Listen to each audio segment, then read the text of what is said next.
U.S. just imposed a massive 50% tariff on Chinese goods.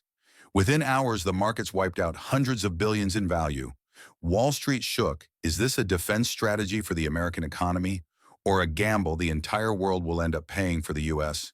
and China are the two largest economies on Earth, together making up nearly 40% of global GDP, over $46 trillion. When these two giants trade blows, it's not just multinationals that suffer. The entire global supply chain gets thrown into chaos. In 2024, the U.S. trade deficit with China hit $295.4 billion. Accusations of intellectual property theft, industrial subsidies, and currency manipulation continue to fuel Washington's push for harsher action. But here's the catch. Every time a new tariff hits, consumer prices climb. Phones, TVs, sneakers, all rising 0.4 to 0.6%. Just because of tariffs. So who's really hurting here? Is the U.S. targeting China or just shooting itself in the foot? Right after the announcement, U.S. markets went into a tailspin.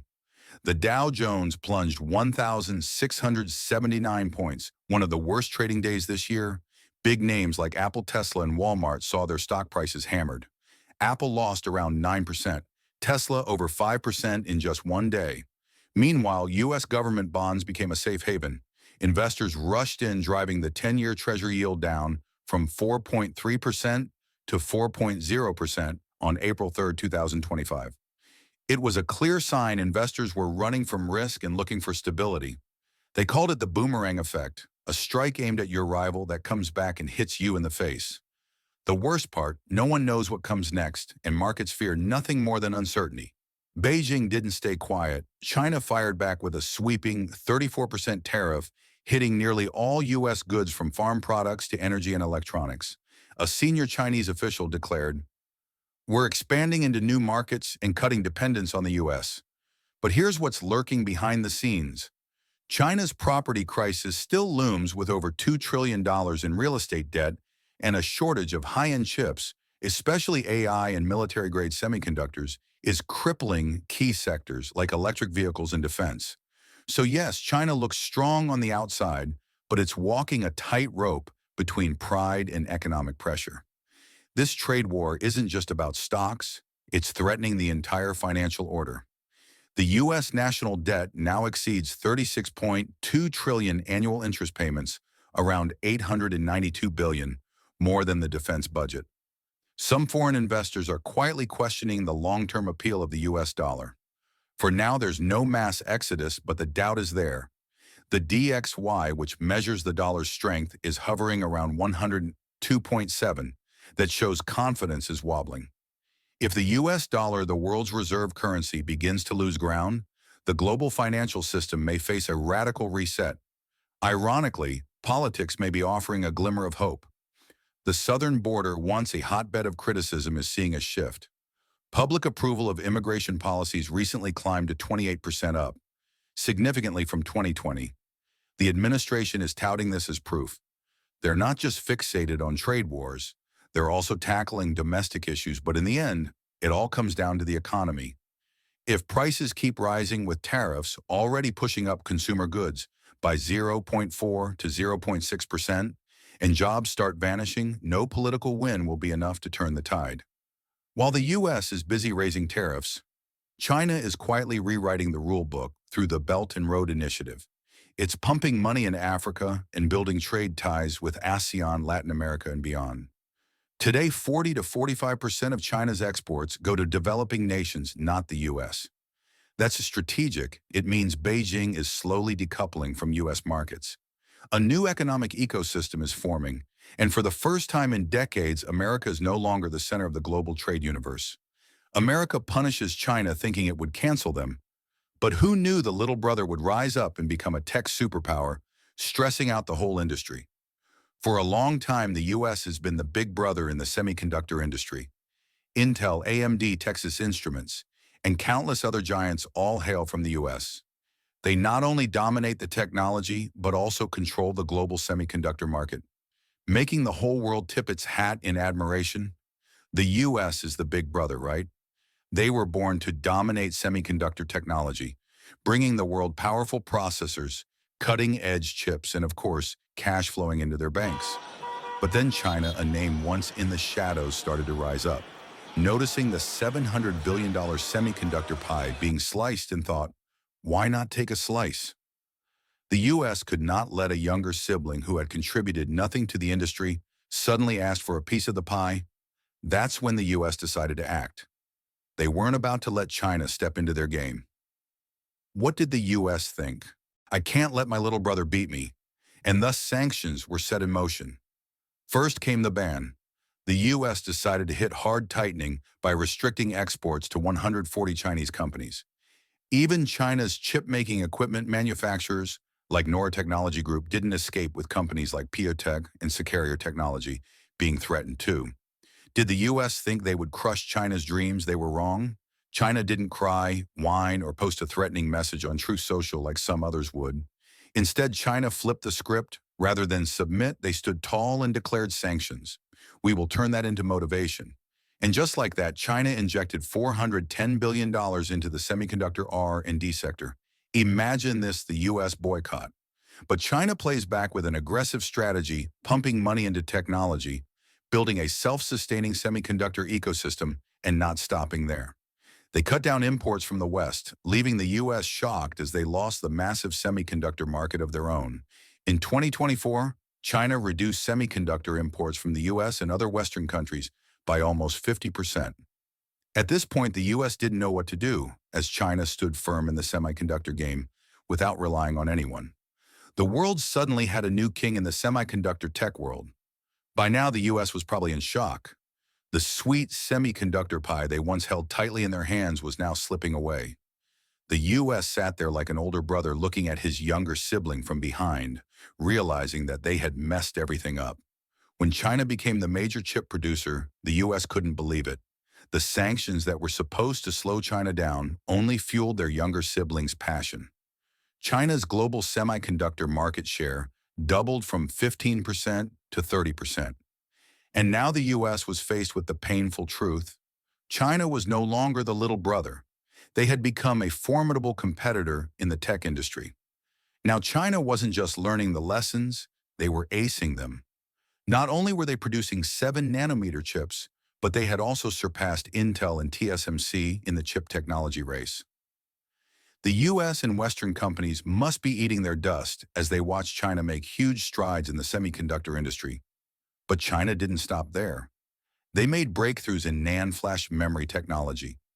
YMTC, a Chinese company, is now producing 232-layer ND flash memory, a superior technology that the US can't keep up with. Now, China is not only self-producing chips, but is also leading in storage technology. The US at this point isn't just being left behind, they're now watching China smile triumphantly. Now the US is left staring at China from behind as China has developed strong capabilities and is ready to take the lead in the semiconductor industry. China didn't just beat the US, but also made companies like ASML and Applied Materials uncomfortable as they found themselves caught between complying with sanctions and maintaining profits from China. The US is no longer number one. China is ready to take the throne in the semiconductor tech industry, and the US can only watch. The world has changed, and China is no longer just the younger sibling. They are the big challenger. The US now faces 104% import tariff.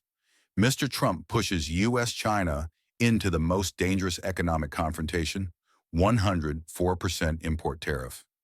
Over $700 billion vanished in a single trading session. China tightens control on rare metals. Is this the final line in the US? China relationship, the US strikes first. From the very beginning of the year, the White House leader launched a series of bold measures. February, 10% tariff, March, another 10%. Then just a week ago, a sudden jump to 34%. Now the 47th president threatens a further 50% hike. In total, US tariffs on Chinese goods could hit a staggering 104%, an unthinkable number. Imagine this, a $20 toy, now $40. A $400 iPhone, now $800 a car. The price could jump by $6,000 to $12,000 per vehicle. The American leader insists this is a punishment for Beijing, especially as China has responded with its own tariffs. But is this a win for Washington or a lever that could unleash global chaos? China hits back. China didn't stay silent. Beijing immediately imposed a 34% tariff on all U.S. goods. But that's just the tip of the iceberg. The real strike lies in supply. China announced restrictions on rare earth exports materials, considered the lifeblood of modern technology. They control up to 90% of the global supply elements, like dysprosium, terbium, or neodymium, while unfamiliar are the key to manufacturing electric vehicle batteries, military radars, semiconductors, and night vision devices. Starting this month, U.S. companies wanting these materials, they must apply for a license. And approval isn't easy. Analysts are calling this a disguised export ban, global fallout. So what are the consequences? Just one night after Washington's threat, Asian stock markets went into freefall. Hong Kong's Hang Index plunged over 13%.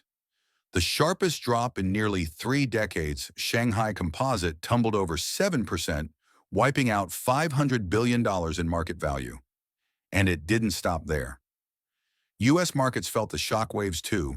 Wall Street dropped between 10 to 15% within days.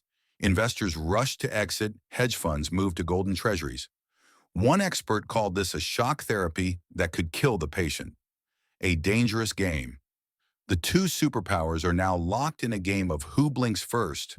But unlike a typical standoff this time, the entire global economy is standing on the sidelines and trembling. When the two largest economies in the world slap tariffs so high, they nearly form a trade embargo, an endless fight. The real issue here, what is the true goal of the U.S. leadership? To raise revenue for the country, to force companies back into domestic production, or just a psychological move to gain advantage in unrelated negotiations? Meanwhile, Beijing accuses Washington's tariff policies of economic abuse, violating global trade principles and threatening the world economic order. Each side holds its ground, but the gap between them is now turned into a deep abyss. Don't look away if you don't want to miss the biggest economic turning point of this century.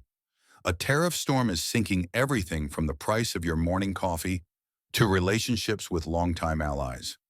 Are Americans paying the price for Trump's policies? The Trump administration once again begins with controversial economic decisions under the guise of protecting national interests. Trump imposes a series of high tariffs on steel, aluminum, and cars, not just on traditional rivals, but also on longtime allies like Canada and Germany.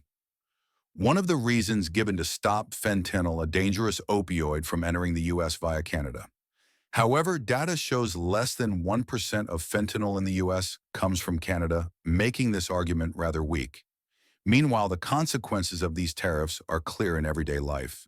Gas prices are rising. Food is becoming more expensive. The financial markets are volatile. Americans, especially working-class citizens and retirees, are feeling the full impact of these policies. What was supposed to be a strong stance is now becoming a financial burden on ordinary Americans. While creating global turmoil, Canada has stopped staying silent. Foreign Minister Melanie Joly publicly declared, "The relationship between the U.S. and Canada will never be the same." They want to do things differently, and we understand that, and that's why we will seek to make sure that we get to an agreement. After heavy tariffs were placed on steel, aluminum, and cars exported to the U.S., Canada immediately retaliated by imposing its own tariffs on U.S. goods. This isn't just about economics, it's a strategic loss of trust between two nations with the longest border in the world. Prime Minister Mark Carney also spoke out.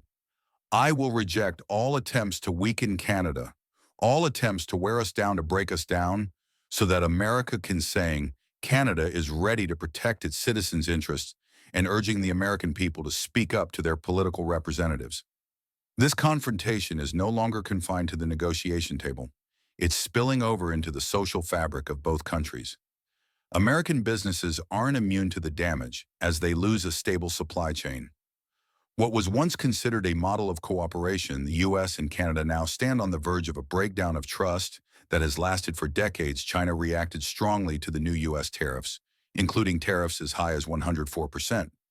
The Chinese government declared it would retaliate if forced with measures like increasing tariffs on soybeans and sorghum, key U.S. exports. They also suspended cooperation on fentanyl control and limited American products and services from movies to financial firms. China's hardline response became even more evident after U.S. Vice President J.D. Vance made a controversial statement calling Chinese manufacturers farmers. This wave of strong opposition from China has only heightened tensions between the two nations, and the trade war continues to cause losses for both countries. As the trade conflict spread, Germany became the next target when President Trump publicly criticized the country's clean energy policy. The Germany was finished, they went to wind. The wind wasn't blowing too much, and they went to all sorts of other things. You know, the Green New Scam hit Germany too. And guess what? Now they're back to coal. Chancellor Angela Merkel immediately responded, emphasizing that Germany's green economy is the result of years of investment in sustainable development aimed at reducing emissions and protecting the environment. To demand that a pioneering nation in energy transition revert to an older model put the bilateral relationship in a tense position for Germany. This is not just a policy issue, it's a fundamental principle that cannot be compromised. The new tariff policies aren't just about trade between nations. They're creeping into every meal, every bill that ordinary Americans face. At a grocery store in New York, essential items like bananas, shrimp, salmon, and coffee are all facing new tariffs. Specifically, bananas from Costa Rica and Ecuador are taxed at 10%. Shrimp from Indonesia faces a 32% tariff, while shrimp from Vietnam faces a 46% tariff. Salmon imported from Norway is hit with a 16% tariff, and coffee from Brazil and Ethiopia also faces 10% tariffs. Not every product will see an immediate price hike, but grocery stores operate on thin profit margins, and once stockpiles run out, prices will soar. What's even more concerning is this. It's the everyday Americans, the ones shopping every day, living on pensions, working blue-collar jobs. They will be the first to feel the impact of these policies, and they will feel it the most. Stay tuned, because what comes next could be even hotter than what you've already heard, $2.6 billion. That's how much China spent in 2023 alone on lithography equipment from ASML, and now it's all gone up in smoke. The tech earthquake is already starting to spread. No more ASML, no more TSMC, in their place a cold declaration from Beijing. We'll do it ourselves and we'll do it better. China is now considering a full termination of its technical and trade relations with two tech giants, ASML from the Netherlands and TSMC from Taiwan. But this isn't your typical farewell. It's a goodbye with no return. So what triggered it? The United States applied pressure, forcing the Dutch government to revoke export licenses for DUV machines, a crucial technology for producing advanced chips. $15 billion worth of machinery inside China was effectively bricked. No maintenance, no updates, no support, a clean stab in the back. And China, it responded without mercy. This was not a knee-jerk reaction. As early as 2022, China quietly began restructuring its entire domestic semiconductor industry. They funneled over $75 billion through state-backed investment funds targeting key areas like chip design, wafer production, and lithography technology. But it wasn't just about money. China also recruited over 50,000 engineers, many from Huawei, SMIC, or even returning talent from Silicon Valley. In just 3 years, China achieved what the world thought would take a decade, building an almost fully localized chip supply chain. Factories are now operating with 60 to 70% China-made equipment, and local labs are developing both chips and design software that are made in China. China is no longer playing catch-up. They're starting to reshape the game. The biggest surprise: China doesn't need EUV. The $200 million machines from ASML, once considered the holy grail of chip-im. Instead, Secker, a company based in Shenzhen, claims it has developed its own Dove lithography technology capable of producing chips under 7 nanometers. Remember the Huawei Mate 60 Pro? Its 7 nanometer chip was manufactured entirely with banned DUV technology, and it left the global tech world stunned. And just recently, SMIC announced it has entered testing stages for 5 nanometer chips, with ambitions to push toward 3 nanometer, using AI-powered yield optimization and quad patterning techniques. China isn't playing catch-up anymore. It's leaping ahead. When China stopped buying from TSMC and ASML, SML's revenue plunged by 27% in Q4 of 2024, a direct hit to Europe's tech backbone. But the story doesn't end with semiconductors. China began dumping U.S. government bonds and quietly pulling out of major tech stocks like Apple, Nvidia, and others. The chip war is no longer just about silicon. It's becoming a full-blown currency war. And if Beijing succeeds in shaking global markets, the first to feel the pain is you. Mortgage rates could skyrocket, tech stocks could tank, and retirement funds, they could evaporate. Just a few strategic sell-offs from Beijing, and Wall Street could start to tremble. This isn't just a fight over chips anymore. It's a fight over your wallet, your stability, and your future. A new era is rising, one that's no longer shaped by Silicon Valley, but by what some now call Dragon Valley, where China builds chips capital and influence. SMIC now holds nearly 20% of global market share. That's 4 times what it had in 2020. China isn't just making chips anymore, it's redefining the game. And if you're holding a smartphone, driving a car, or running a business, chances are the future powering your technology is already being etched in DUV light. Straight from Shenzhen Day, pause for the people that didn't retaliate, because I told him if you retaliate, we're going to double it. And that's what I did with China because they did retaliate. In the meantime, there will be a 90-day pause on the reciprocal tariffs as these negotiations are ongoing. In the midst of the crisis, Donald Trump does a 180-degree turn from declaring no tariff delay to a 90-day postponement. So the question is he really solving the problem or simply in a state of panic? In the past, Trump proudly declared there would be no tariff delay. Now, in a whirling 180-degree turn, he announces a 90-day delay on tariffs.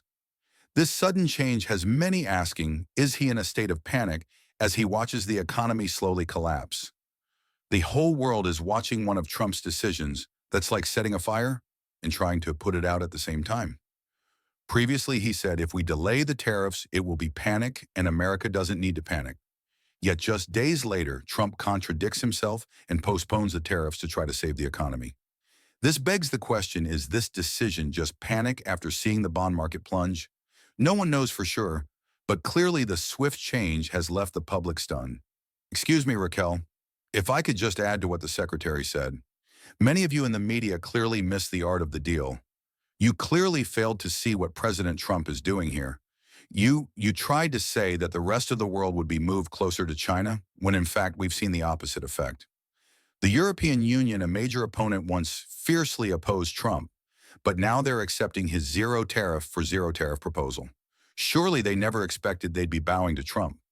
While Trump had previously declared tariffs on most countries, the European Union (EU) initially stood firm warning of an economic disaster. Yet just a few days later, the EU had to turn around accepting Trump's offer in the hope of saving their economy. This isn't just a major defeat for the EU, it's a swift turnaround that has the whole world questioning the EU's tariff strategy. A tremendous amount of spirit from other countries, including China. China wants to make a deal. They just don't know how quite to go about it. You know, it's one of those things. They don't know quite. They're proud people. The rest of the world would be moved closer to China, when in fact we've seen the opposite effect. The entire world is calling the United States of America, not China, because they need our markets, they need our consumers, and they need this president in the Oval Office to talk to them. And as for China, they won't back down. While the EU rushed back to the negotiating table, China stands firm against Trump's 125% tariff hike. China is not the EU. When Trump imposed a 125% tariff on Chinese goods, Beijing showed no hesitation. They continued to assert that they would not be bullied by Trump's demands and vowed not to give in. China's resilience seems to have put Trump in a position where he can't negotiate the same way he did with the EU. While Trump claims he wants a deal, China stands its ground, refusing to budge. The bitter result is that goods imported from countries like Brazil, Indonesia, and Vietnam are starting to skyrocket in price, forcing the American people to bear the consequences. As countries like Brazil, Indonesia, and Vietnam raise their prices to cope with U.S. tariffs, it's the American citizens who are feeling the impact. Familiar imports like fruits, seafood, and coffee have already started to climb. In price, U.S. consumers are feeling the sting of these price hikes, especially as financial markets continue to plummet. At the same time, Americans' retirement investments are also taking a massive hit. Despite efforts to put out the fire he started, Trump still hasn't managed to pull the U.S. economy out of crisis. With his whirling decisions and the lack of consistency in his tariff policies, he's turned the trade war into a joke, leaving no one clear on the madness and danger of it all. When Trump said, "I will impose global tariffs," the whole world heard the echo. And of course, Europe couldn't sit still. China went crazy while the U.S. played the boss in this tariff game. But in the end, who will be the loser? The EU, the most stubborn when facing Trump, ultimately turned around like a boat drifting in the storm. At first, Ursula von der Leyen, president of the European Commission, called for global resistance to Trump's tariff strategy, even claiming the global economy will collapse. Are already finalizing the first package of countermeasures in response to tariffs on steel, and we're now preparing for further countermeasures to protect our interests and our businesses if negotiations fail. But then just a few days later, the EU surprised everyone by making a complete turnaround. Ursula announced, "We are ready to negotiate with the United States. Indeed, we have offered 0 for 0 tariffs for industrial goods, as we have successfully done with many other trading partners, because Europe is always ready for a good deal." What seemed like a roadblock turned the EU into the loser in this tariff game. And you can imagine at that moment, everyone in Brussels was probably thinking, spending another 3 trillion euros is nothing compared to continuing to argue with Trump. But no worries, because Trump still wins. Whether the EU wants to sit at the negotiation table or not, China is no pushover. While the EU chose to flip-flop, China went crazy and refused to lose. Trump demanded China remove the 34% retaliatory tariffs, but the answer from Beijing was no way. China didn't back down. Instead, they escalated by imposing another 34% tariff, restricting the export of rare earth materials and placing restrictions on about 30 U.S. organizations, mostly in defense-related industries, adding to the 24 U.S. companies already targeted by Trump's tariffs. It's clear they're betting on an all-out war. Trump, as always, didn't give up. He even threatened further. "If you don't remove the tariffs, I'll impose 50% more, or even 104%. Who knows, in the end, this tariff battle became like a boxing match between two giants with both sides throwing hard hits. Raising tariffs could kill the global economy, but China had no choice but to respond strongly.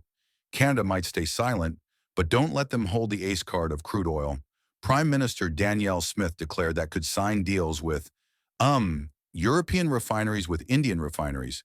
We could actually redirect those purchases somewhere else, and that would solve our trade deficit. If necessary, Canada could easily redirect its oil exports to Europe. Instead of supplying the U.S., Canada currently supplies about 4 million barrels of oil per day to the U.S., with 700,000 barrels being exported to the Gulf Coast. But this is the number Trump needs to pay attention to, because if Canada turns its back, the U.S. will face a crude oil shortage. So can the U.S. easily replace Canada's oil? The answer is not that simple. U.S. refineries will have to bear a massive change, and Canada could truly shock the global energy market if it redirects its exports. Fuel retail experts say this price hike will soon hit gas stations in New England, potentially adding an extra 20 to 40 cents per gallon. Now we have to ask the question, what do U.S. industries think when this tariff W explodes? Do the big car manufacturers like BMW, Audi, and Mercedes now get discounts? The answer is no. They're dropping bombs over the high tariffs, and American workers are the ones paying the heaviest price. U.S. companies now have two options: close down or cut production. But no matter the choice, the workers will bear the consequences. Even the U.S. technology sector is in trouble. Silicon Valley companies have lost millions of dollars as they can't export to the Chinese market. One of their largest, Trump, is becoming the destroyer of what has been built over decades. Now, a difficult but important question. Does Trump understand that his strategy could collapse the U.S. economy? If he's not careful, 62% of workers in industrial states are crying over Trump's tariffs. And it's not just big corporations. Farmers are also speaking out against it. I don't know where it ends. I hope it ends soon. I hope it ends with us willing to be good partners with these countries around the world and be willing to sit down at the table. If this trade war continues, it's not just workers but farmers too who will bear the brunt of the damage, not to mention the entire U.S. economy could collapse without timely adjustments. Don't change the channel because this tariff strategy might turn Trump into the winner while all of us are the losers.